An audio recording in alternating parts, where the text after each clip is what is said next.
क्या फैसला किया है आपने? विदाई नहीं होगी। लेकिन जरा सोचिए तो, यदि आपने विदाई नहीं की तो मेरी बहन की क्या दशा होगी? मैंने उसकी दशा का ठेका नहीं लिया है। हर लड़की अपना पहला सावन सखी सहेलियों के साथ हंस खेल कर बिताने का सपना देखती है। जानता हूँ। यह जानकर भी अपना फैसला सुना चुका हूँ। विदाई नहीं होगी तो नहीं होगी। यदि मैं कमला को बिना लिए गया तो माँ का दिल टूट जाएगा। मैं मजबूर हूँ। अगर माँ बहन का तुमको इतना ही ख्याल था तो दहेज पूरा क्यों नहीं दिया तुमने? अपनी शक्ति के अनुसार हमसे जितना हुआ हमने उतना दिया। फिर भी अगर तुम्हारी शक्ति कम थी तो अपने बराबरी का घर देखते। झोपड़ी में रह के महल से नाता क्यों जोड़ा तुमने? जी, देना तो दूर, बरात की खातिर भी ठीक से नहीं की गई। मेरे नाम पे जो धब्बा लगा, मेरी शान को जो ठेस पहुंची, भरी बिरादरी में जो हंसी हुई, उस करारी चोट का घाव आज भी हरा है। जाकर कह देना अपनी माँ से, बेटी विदा करना चाहती है तो पहले इस घाव का मरहम भेजे।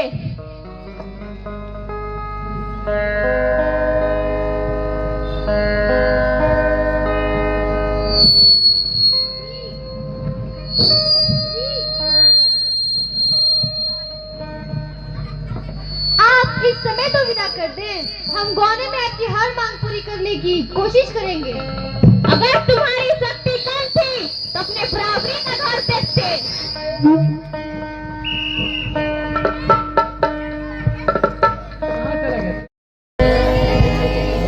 जी, आप इस समय तो विदा कर दें। हम गौने में आपकी हर मांग पूरी करने की कोशिश करेंगे।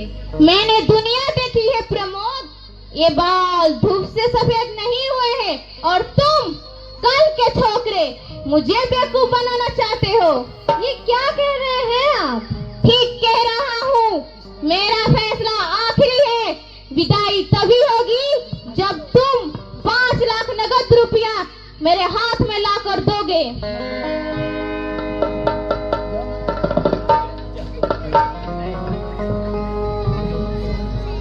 यह तो सारी अन्याय है। आपको शिकायत हमसे है, उस भोली भाली लड़की से नहीं जो आप न विदा कर आप उससे बदला ले रहे हैं। अगर रमेश बाबू होते तो क्या कर लेता? मेरे सामने मुंह खोलने की हिम्मत नहीं है उसमें। वो मेरा बेटा है, तुम्हारी तरह बड़ों से बदतमीजी करने वाला आवारा छोकरा नहीं है। बाबूजी, आप बेटी वाला समझकर मेरा अपमान कर रहे हैं, किंतु आप यह न भूलिए कि आप भी एक बेटी वाले हैं। हाँ, हम भी है बेटी वाले, लेकिन तुम्हारी तरह नहीं है। पिछली महीने हमने अपनी बेटी गौरी की शादी की थी। वो खातिरदारी की थी कि बारात वाले तंग रह गए। इतना दहेज दिया था कि देखने वाले देखते रह गए। और तुम मेरी बराबरी करोगे? बेटी वाले भी ऊपर ऊंची हमारी शान रहती है। जी, रमेश गए गौरी को विदा कराने, कुछ देर में उसे लेकर आता ही होगा। मेरी बेटी का पहला सावन वही बिताएगी, लेकिन तुम्हारी बहन का सपना कभी नहीं पूरा होगा। उसके सपने में खून का दाग तुम्हारे हाथ और तुम्हारी माँ का आंचल पे होगा। जो मेरी बहन है, क्या वो आपकी कोई नहीं लगती?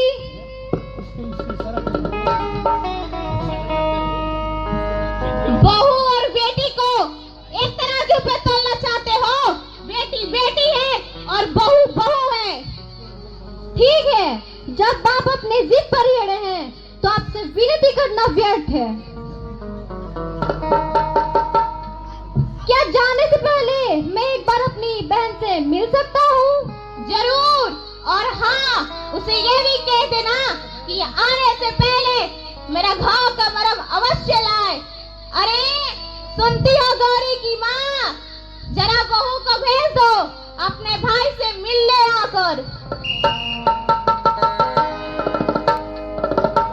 आप लोगों के सामने ये दूसरा दिन से स्टार्ट हो गया और आगे फिर आपको हम उस नाटक की ओर ले चलेंगे। तब तक एगो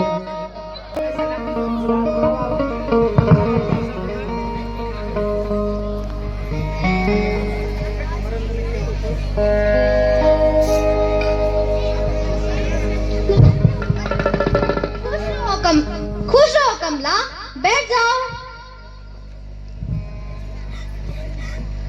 पागल न बनो कमला, रो मत। मैं कहता हूँ ना, रो मत। इन मोतियों का मूल यहाँ समझने वाला कोई नहीं है। पानी में पत्थर नहीं पिघल सकता। भैया क्या? घबराओ मत, मैं फिर जल्दी आऊंगा और उस बार मैं चोट का मरहम अवश्य लाऊंगा। भैया मरहम? हाँ कमला, हमारे व्यवहार से बाबूजी के कलेजे में घाव हो गया है और उस मरहम की कीमत है 5 लाख रुपए। तुम चिंता ना करो कमला, मरहम का प्रबंध हो जाएगा। इस गिरे हाल में भी हमारा मकान 7 से 8 लाख में बिक ही जाएगा। मेरी विदा के लिए घर न बेचना भैया, आपको मेरे सुख सुहाग की सौगंध है। ये तुम क्या कह रही हो? क्या तुम नहीं चाहती कि अपना पहला सावन माँ के घर बिताओ? किस लड़की की यह कामना नहीं होगी भैया, लेकिन उस कामना की पूर्ति के लिए इतनी बड़ी कीमत चुकाना कहाँ तक ठीक है।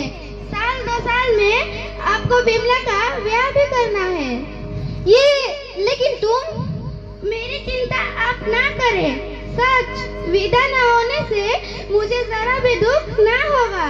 कमला, गौरी आ रही है, बहुत अच्छा स्वभाव है उसका, हमेशा हंसती रहती है। उसके साथ रहकर मुझे अपने सखी सहेलियों की कमी बिल्कुल भी नहीं महसूस होगी। सच भैया, विश्वास करें। लेकिन आज ही तो कल रुपए तो देना ही पड़ेगा। इन कागज के 2 टुकड़ों पर अपना स्नेह और प्यार बेचने वालों के बीच तुम कब तक रह सकोगी? धीरे धीरे सब ठीक हो जाएगा भैया। माँ जी ममता की मूरत है ही, बाबूजी जरा जिद्दी स्वभाव के हैं। समय के साथ साथ वे भी सब भूल जाएंगे। मुझे ऐसा तो नहीं लगता, सब एक ही धातु के बने हैं। हो सकता है माँ जी की ममता सिर्फ एक दिखावा हो। ठीक है कमला, मैं बाबूजी से फिर से बात करता हूँ, तब तक तुम अंदर चलो।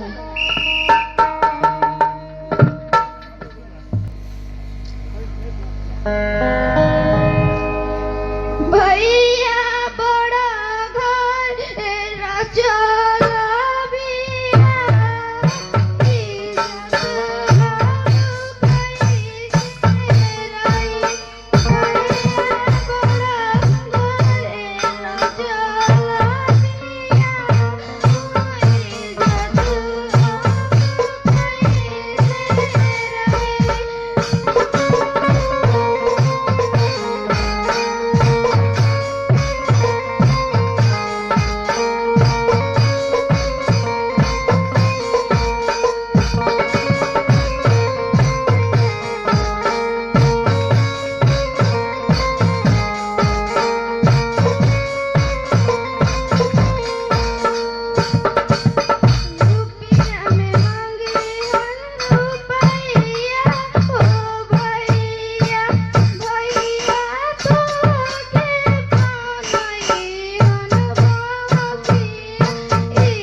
अभी हमारे देखे नाटक का दृश्य।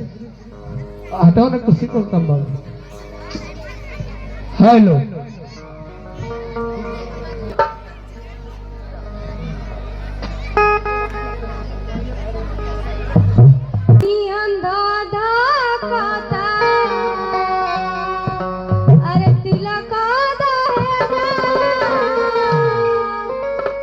अग्नि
खुश रहो।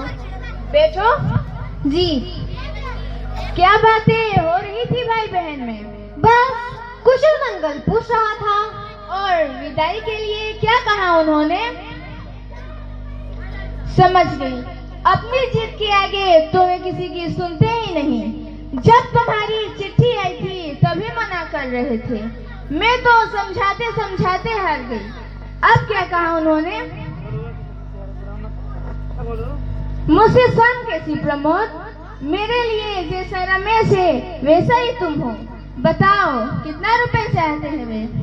जी पैसे की तो कोई बात ही नहीं हुई है, वे तो बस। माँ से झूठ बोलती हो, मैं उन्हें अच्छी तरह जानती हूँ। इंसान से ज्यादा प्यारा उन्हें पैसा है। जी आप कितना रुपए लेकर वे विदाई करने को तैयार है? चुप क्यों हो, बताओ। 5 लाख। बस मैं अभी देती हूँ तुम्हें रुपए। उनके मुंह पर मारकर कहना कि ये लो कागज के रंग बिरंगे टुकड़े जिन्हें तुम इंसान से ज्यादा प्यार करते हो। मैं अभी लाती हूँ रुपए। ठहरिए माँ जी। ये क्या कर रही हो बेटे? मेरे रहते विदाई न हो यह कभी नहीं हो सकता। मैं माँ हूँ, माँ के दिल को समझती हूँ। जिस तरह उतावली होकर मैं गौरी की राह देख रही हूँ, उसी तरह तुम्हारी माँ भी कमला की राह देख रही होगी। तुम अकेले नहीं जाओगे, कमला भी साथ जाएगी। मुझे पैसे नहीं चाहिए, मैं बिना विदा कराए ही जा रहा हूँ। जा बेटी, पैसा निकाल ला। बेटी पैसा निकाल ला। माँ जी चुप रहे, मत रो।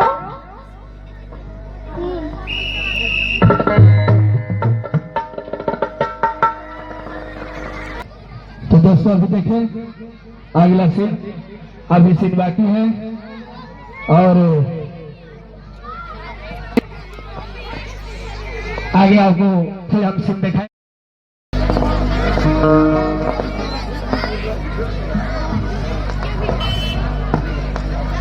अरे सुनती हो, गौरी के आने का समय हो गया है और तुमने स्वागत की तैयारी नहीं की। जा बेटी तू अंदर जा। अरे तुम अभी खड़ी हो, जाकर तैयारी करो स्वागत की। जरा ये भी देख लो कि नाक वाले अपनी बेटी का स्वागत कैसे करते हैं। कभी सीधी बात नहीं निकलती मुंह से, जब देखो तब बेढंगी बातें। ये लो, इसमें कौन सी उल्टी बात है? तुम समझती हो कि पूरी दुनिया में एक तुम ही नाक वाले हो और सब नकटे हैं। तुम्हें तो मेरी हर बात में बुरा ही दिखाई देती है राजेश्वरी। अब तुम ही बताओ प्रमोद, मैंने कोई गलत बात कही है क्या? ठीक ही कहा आपने। आजकल के युग में पैसा ही नाक और मुंह है। जिनके पास पैसा नहीं वे इस दुनिया में कोई नहीं। आ गई मेरी गौरी। राजेश्वरी, खड़ी खड़ी मेरा मुंह क्या देख रही हो? जाकर अंदर से मिठाई का थाल लाओ।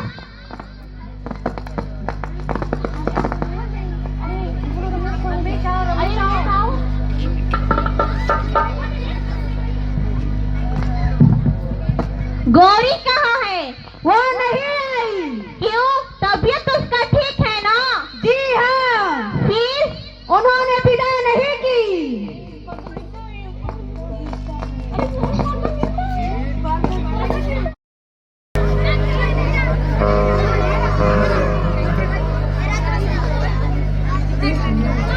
आगे भालू पीछे, सब पीछे आओ। उन्होंने विदा नहीं की। विदाई नहीं की? क्यों नहीं विदाई की? कह रहे थे दहेज पूरा नहीं दिया गया। हमने अपनी जीवन भर की कमाई दे दी और उनकी नजर में हमने दहेज ही नहीं दिया। लोग ही कहीं के, उन्हें क्यों भला बुरा कह रहे हो? बेटी वाले चाहे अपना घर द्वार ही बेच कर क्यों न दे दे, बेटियों वालों की हमेशा नाक भों सिकुड़ी ही रहती है। मगर शराफत और इंसानियत, बस अब शराफत और इंसानियत की दुहाई देते हो। मगर कुछ समय पहले तो चुप रहो तुम, बहुत चुप रही। अब चुप नहीं रहूंगी। क्या कमी है बहू के दहेज में? उन्होंने मेरी बेटी को विदा न करके मेरा अपमान किया है, समझी तुम भी तो किसी बेटी की विदाई न करके किसी का अपमान ही कर रहे हो ना? गौरी की माँ